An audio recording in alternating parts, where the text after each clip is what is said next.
A very warm welcome to this broadcast. Our socials at KBC Channel 1 on X, Facebook and YouTube. Speak to us. Now we start off with our lead story. President Dr. William Ruto is tonight commending the Kenya Wildlife Service for digitizing its services and increasing its revenue substantially. The president said the institution is now able to cover up to 87% of its budget, which has made it possible to undertake major projects to run its programs. President Ruto made the remarks during the passing out parade of 1,274 Ranger recruits and cadets at the KWS Law Enforcement Academy in Manyani, Taita-Taveta. This report was compiled by Adan Mohammed.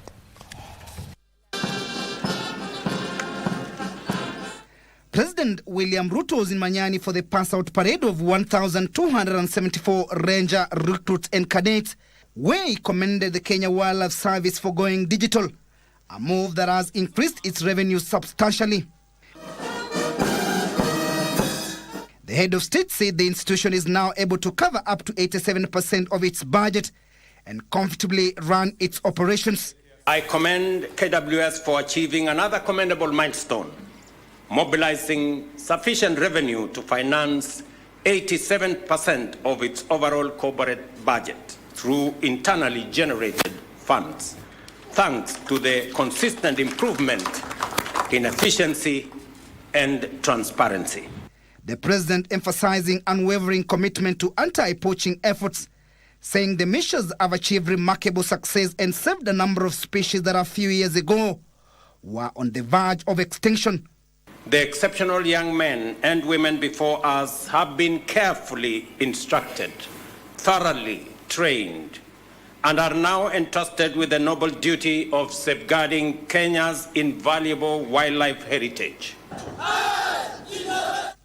The president pointed out that in 2020, Kenya recorded a zero rhino poaching cases, a landmark achievement, after years of battling corrupt and vicious criminal syndicate. The president said to mitigate human-wildlife conflict, the government has invested 2.9 billion shillings to address the impact of climate change, which has exacerbated conflict.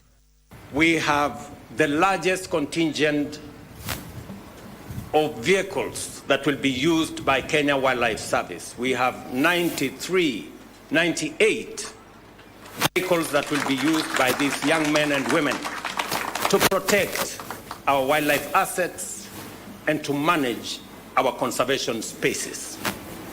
Again, that is a testament to our commitment to building KWS as an institution that is going to support the wildlife sector and our national parks and game reserves.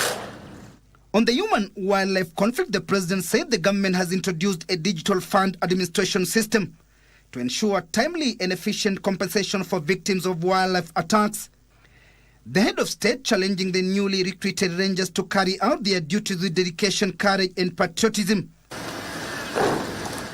Tourism Cabinet Secretary Rebecca Miano, who was present, said this year's trainees at Academy had the highest number of women in the history of ranger training. For the record, our aim is to bring on board as many young women to the wildlife conservation space as possible, given that by nature, women are born and wired to nurture and to groom.